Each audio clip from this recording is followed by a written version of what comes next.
Hey guys, Thomas the Jr. here, aka Mustached. I'm here to review the movie Malignant.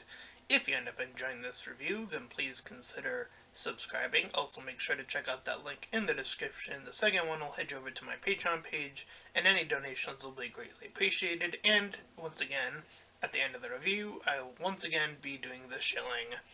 So, with the preemptive shilling out of the way, let's get into the movie. So, this is one of the movies I actually missed, considering all the Deltarune stuff that I was trying to get out of the way. Have it all recorded now, so that as if you've been subscribed to me, you would know that I've been pretty busy with the Deltarune Chapter 2 stuff. So that'll be coming up soon. And I didn't see any trailers for this movie. The only reason I know this movie even exists is because I started seeing people reviewing it on my YouTube feed.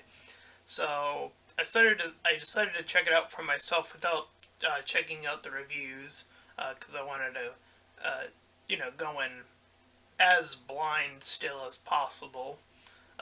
And of course, to try to be as objective as possible without any of the, sometimes I switch it up. It's always different, but at the end of the day, I'm still going to try to say and be as objective as I possibly can be.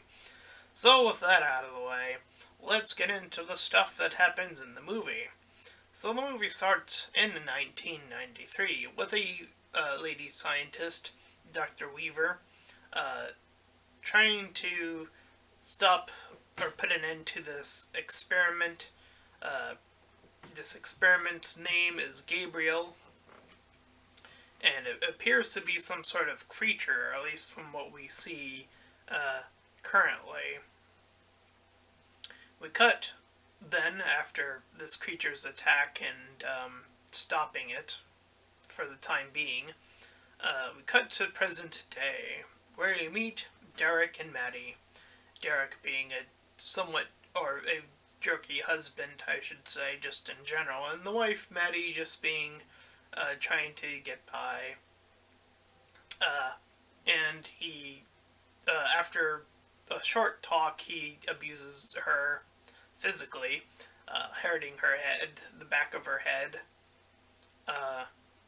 So he goes to immediately stop he's trying to patch things up immediately.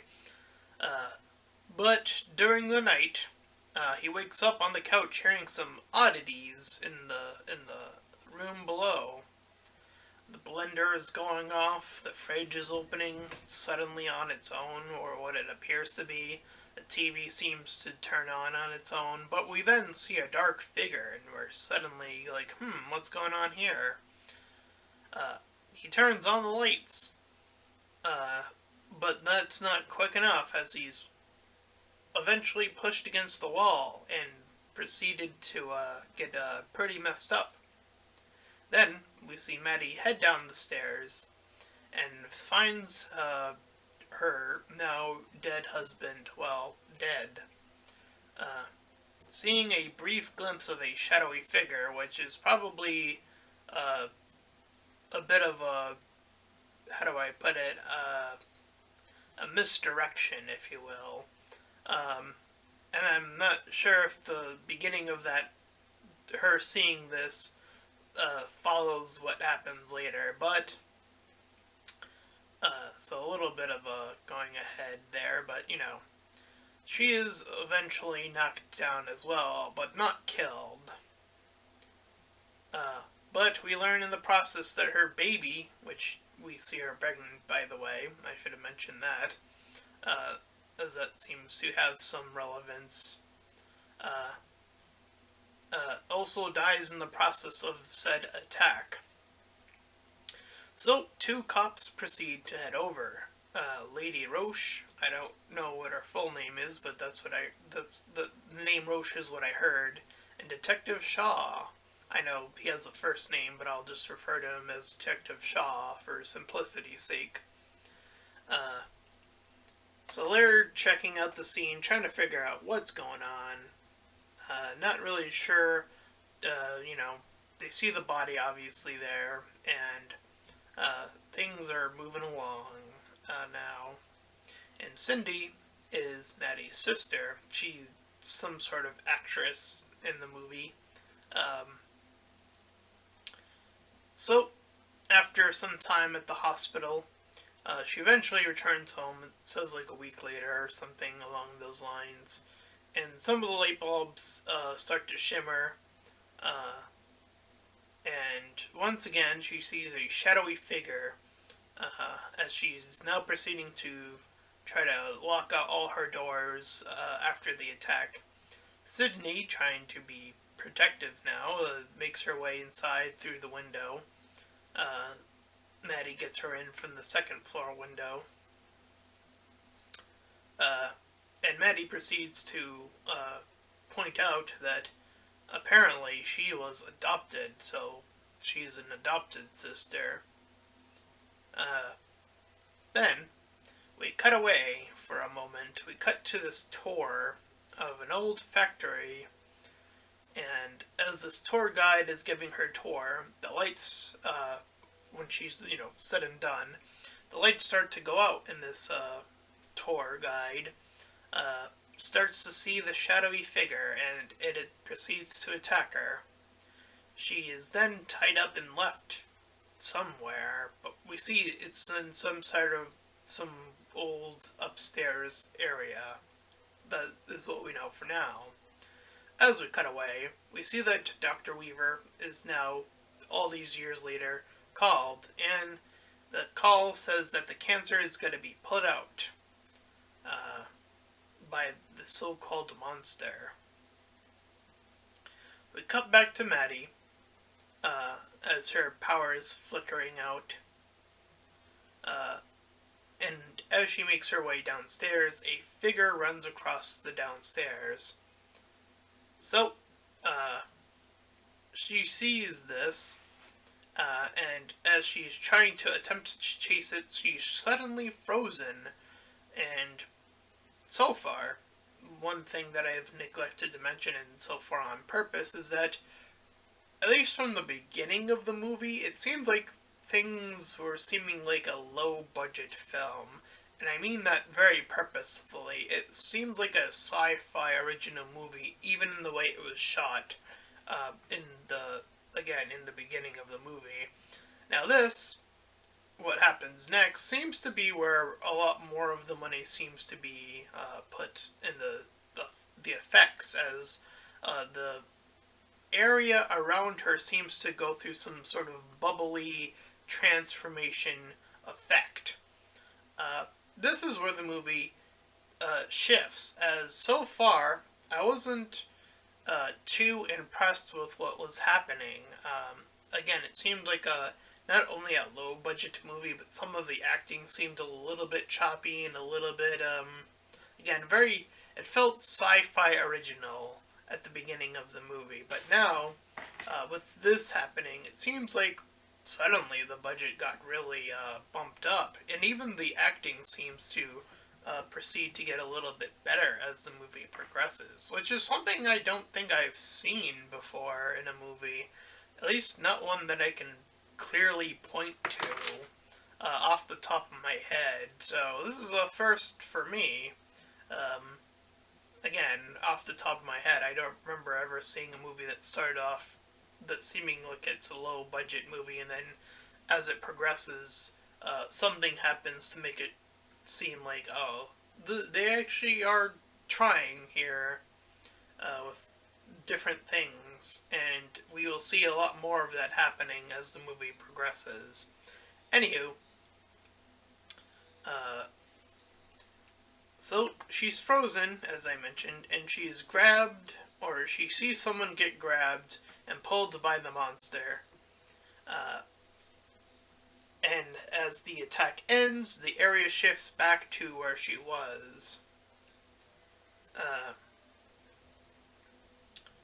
So this proceeds to happen once more when the doctor, the one we saw earlier, get attacked as well. And, things are looking pretty bad as the police as well as are starting to think it's her. Um, and we are also seeing the monster, as I'll refer to it as currently, is currently crafting a weapon of some sort.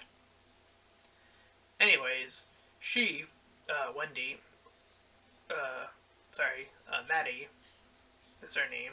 I said Wendy for some reason. Maddie, uh, proceeds to try to explain this her situation to her sister, saying how she went through this experience, and Cindy seems to actually be in favor of believing in her currently. Um, so, let's see. After the explanation, we cut then to one of these other scientists. So now we're starting to build up a little bit of a repertoire of who this monster is going after. It went after a doctor before. It seems to be going after another one. So something's going on here, obviously. Anyway, uh, the window is opened by this man, and he's trying to prep for bread, and the lights go out, and we cut to Maddie as she once again goes through that transformation, seeing the kill take place right there. The monster, like, inches away from her face. The implication of that cover being, like, the monster's thing is, or, like, climbing above her eye. Again, inches away from her. And she's not able to move while she's in these transformed states. She can only seem to see what is happening. So, no surprise, the creature once again attacks once more. And Cindy's trying to get to her, Maddie, and the police. She, along with her, with their sister, they go to the police, and now they're trying to explain the situation to the two detectives here. So they say that they want to, she's trying to prove that this attack happened that she saw in her mind's eye or whatever. So she tells them where this new body is, and they decide to actually indeed check it out. So they find the body, indeed. So now this is getting a little bit weird for them. Meanwhile, Maddie washes her hair very briefly and the room starts to flicker. And she's called on her phone by this creature.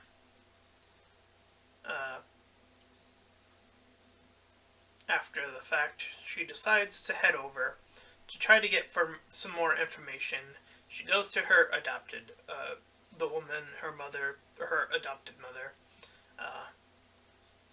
trying to figure out if she knows anything about the situation. So they play a tape for her, seeing this seems to indicate, at least to them currently, that this figure, this Gabriel monster, seems to be of her imagination, or at least that is what is implied currently. However, after the fact and after Maddie separates herself, she eventually teleports to the next victim. This time, the detective, learning through the attacks that have happened previously who might be the next attack, so he's actually getting really close. And in fact, he even sees the creature and tries to give chase. But the creature's acrobatic nature, as we see this chase go down, seems to be too much.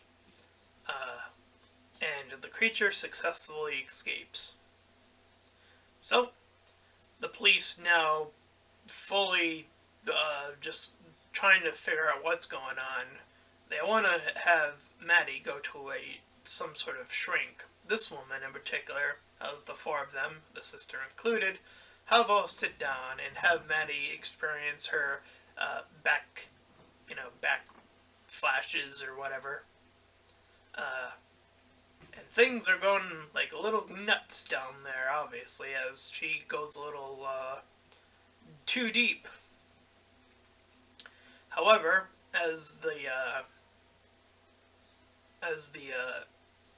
mind power thing goes to a close, a body from the upstairs crashes from the downstairs, and this body is the body of the tour guide we saw earlier. She's been trying to escape through certain points of the movie.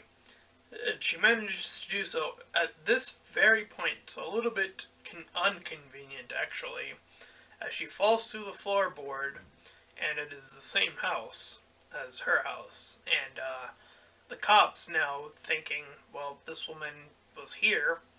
They have to arrest Maddie, thinking that she somehow did this.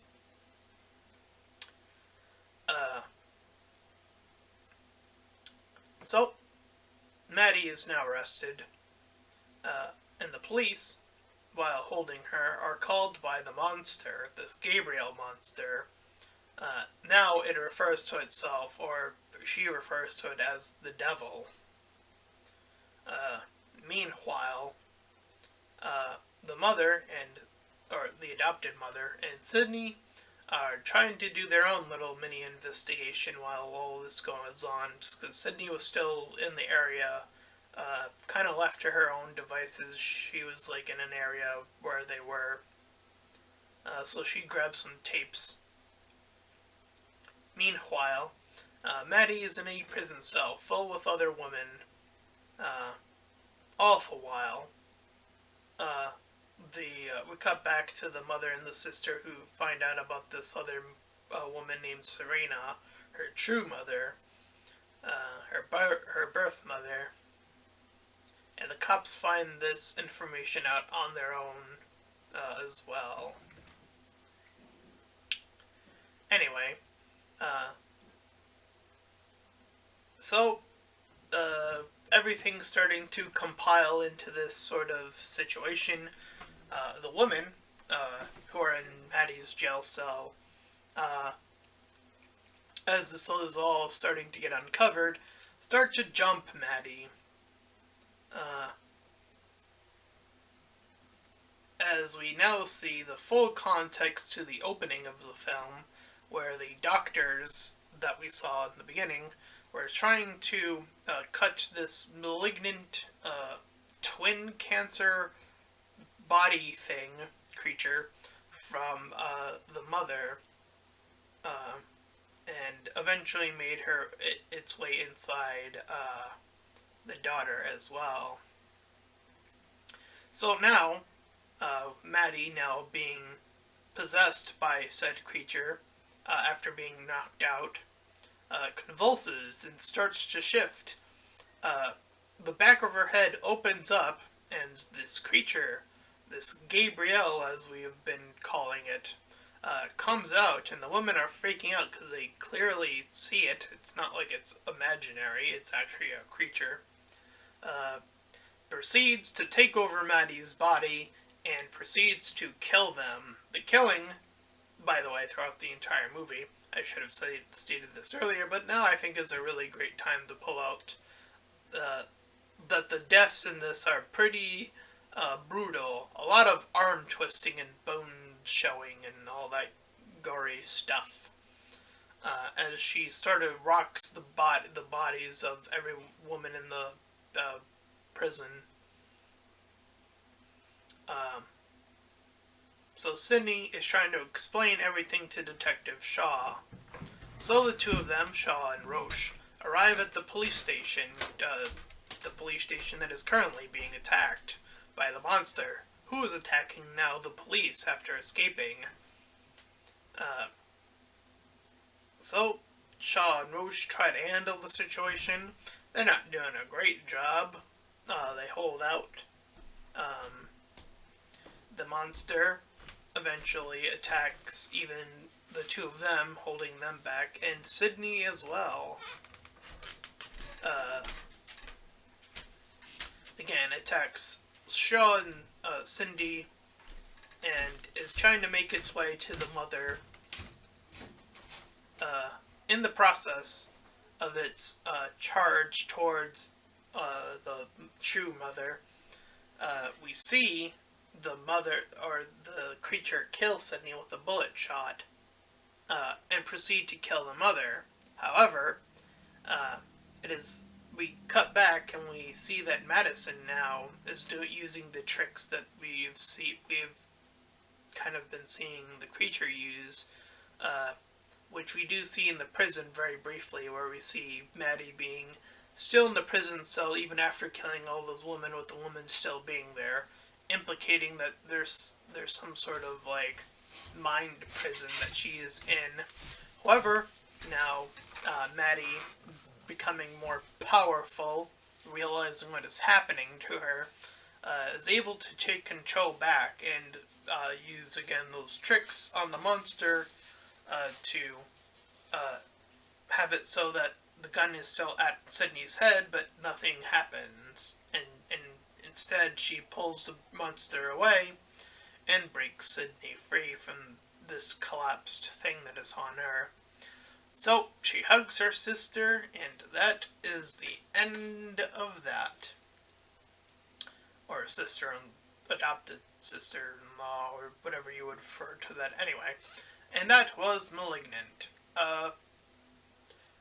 As I was saying, this movie gets a little bit more interesting as it proceeds forward. And again, I had my doubts at the start of the movie, but as it proceeded, I was like, okay, there's something going on here with the effects and the trickery of, where this monster is and where she is relative to each other, and, this unreliable narrator suddenly being dropped when we learn that this prison thing is something that the monster is capable of. And luckily the movie tells us this, but it holds it close to the chest as it starts to reveal more and more. So, say for example, when she's resting in her room,